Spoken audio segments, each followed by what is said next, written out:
உடல் நலமும் பரிகாரமும். நேர்களே, இன்றைய வாஸ்து பகுதியில் ஒரு மனிதன் எந்த தொழில் செய்தாலும் அந்த வேலையை அறக்குறையாக விட்டு விடுறார்கள். எந்த வேலையும் முழுவதுமாக முடிக்கிறதே கிடையாது. இதை செய்கிறாரு, இதை முடிக்கிறார், இதை செய்கிறாரு, அதை முடிக்கிறார், இதை செஞ்சேன், அதை விட்டு, அது ஆகலைங்க, இதை பண்ண, அதை பண்ண அப்படின்னு பணத்தை நாசம் பண்ணிக்கினே இருக்காங்க. இதுக்கு என்ன காரணங்கள் பாருங்க. பல ஆயிரம் உதாரணங்களை சொல்லுவேன். ஒரு சாதாரணமான ஒரு விஷயம் சொல்கிறேன்.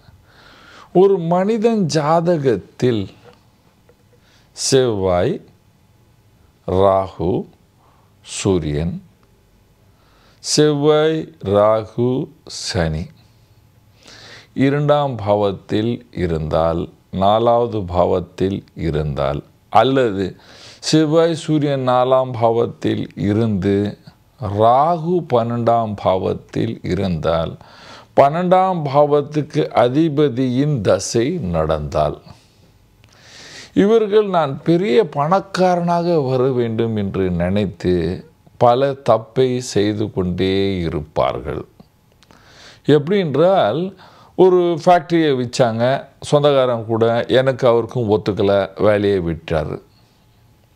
தனியாக நானே செய்வேன் அப்படின்னு போனார், வேலைக்காரன் விட்டுட்டு போயிட்டான், ஃபேக்ட்ரியை விட்டுட்டார். இன்னொரு ஃபேக்ட்ரியை பண்ணுறாரு, அந்த ஃபேக்ட்ரியில் ப்ராடக்ட்டு சரியாக வரல, நிறுத்திடுறாரு.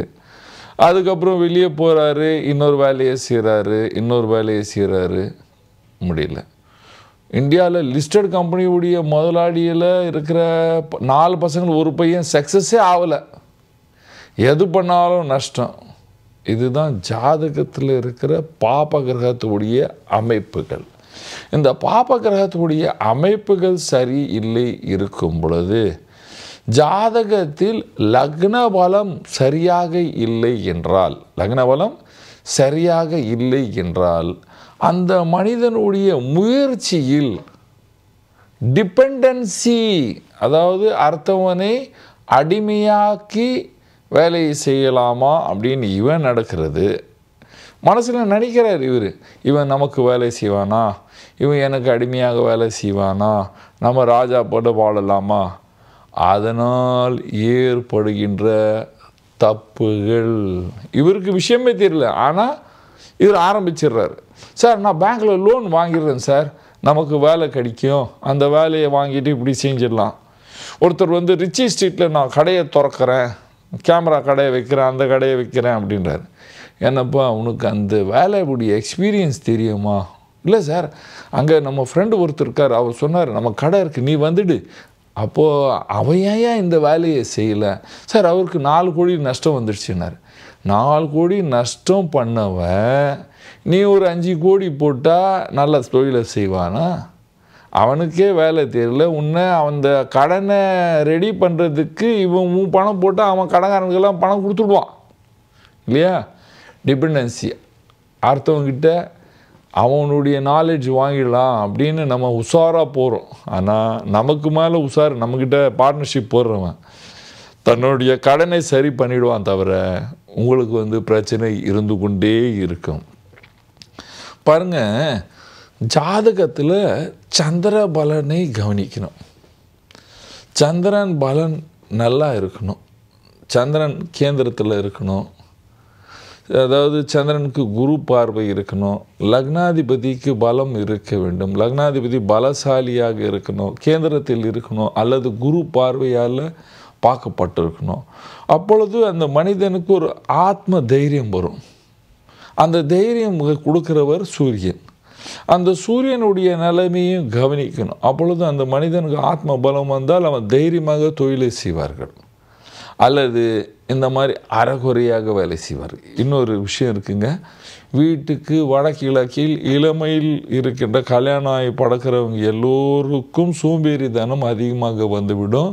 அவங்க வாழ்க்கையில் சக்ஸஸே ஆக முடியாமல் இந்த மாதிரி அறகுறை சினிமா ஃபைனான்ஸ் பண்ணுவாங்க, 2 வீலர் ஃபைனான்ஸ் பண்ணுவாங்க, இந்த வேலையை செய்வாங்க, அந்த வேலையை செய்வாங்க, ஒரு சின்ன கடையை போடுவாங்க, காய்கறி விற்பாங்க, திடீர்னு கோடீஸ்வரம் போல் வெளியே வருவாங்க. ஆனால் முட்டாள் மாதிரி எல்லாத்தையும் ஒழிச்சிடுவாங்க. ஏனென்றால் வடகிழக்கில் படுக்கும் பொழுது திருமணம் ஆகி வடகிழக்கில் ரூம் இருந்து அந்த வடகிழக்கு ரூமுக்கு வாசல் தென்மேற்கு இருந்ததுன்னா பெண் மோகம் அதிகமாக இருக்கும். அவன் எந்த தொழிலையும் சக்ஸஸ் வராது. இன்னொன்று, 12ஆம் பாவத்தில் சந்திரன், 4வது பாவத்தில் சுக்கிரன் கேத்து. 12வது பாவத்தில் சந்திரன், அது என்ன ராசி அது அப்புறம் பார்க்கலாம். 4வது பாவத்தில் சுக்கிரன் கேத்து இருந்தால் இவங்க எல்லாமே எங்கள் அப்பா பெரிய கோடீஸ்வரன், அவங்ககிட்ட 10 வீடு இருக்குது, 20 வீடு இருக்குது, நான் எதுக்கு வேலைக்கு போகணும், நான் அப்படியே உட்காந்து 4 வேலைக்காரங்களை வச்சு வேலையை வாங்கிடுவேன் அப்படின்னு தொழில் தெரியாமலே தொழிலை செய்வார்கள். நஷ்டம் ஆனால் ஒன்றும் இல்லை, ஒரு வீடை விற்றுடலாம். இந்த மாதிரி எனக்கு தெரிஞ்சு பல பேர், ஒரு உதாரணமாக சொன்னால் 60 வீடு இருந்தது, 60 வீடுக்கு இன்றைக்கி 3 வீடு தான் இருக்குது. எல்லா வீடையும் விற்றுட்டாங்க. அந்த அளவுக்கு கடன் தலையில் சேர்ந்துருச்சு. ஏனென்றால் தொழில் இவர்களுக்கு தெரியலை, விஷயம் புரியலை.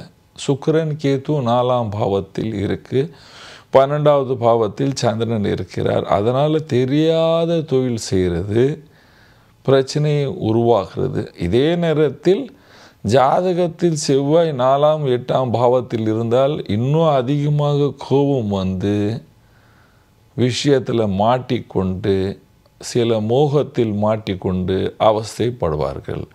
இப்பொழுது வாழ்க்கையில் சக்ஸஸ் வேணும், நாம் செய்கிற தொழில் நிரந்தரமாக இருக்க வேண்டும் என்றால் என்ன செய்யணும்?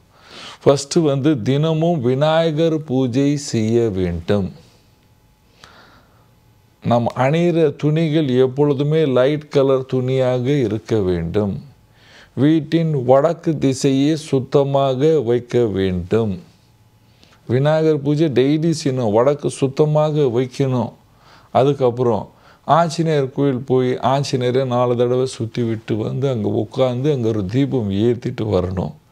சனிக்கிழமை சுந்தரகாண்டம் படிக்கணும். அப்பொழுது இவங்களுக்கு எல்லோருக்கும் வாழ்க்கையில் சக்ஸஸ் நிரந்தர தொழிலை செய்து சந்தோஷமாகவும் சுகமாகவும் வாழ்வீர்கள். நன்றி, வணக்கம். இது போன்ற ஆன்மீக வீடியோக்களை தொடர்ந்து பார்க்க கடவுள் டிவி யூடியூப் சேனலை சப்ஸ்கிரைப் பண்ணுங்க.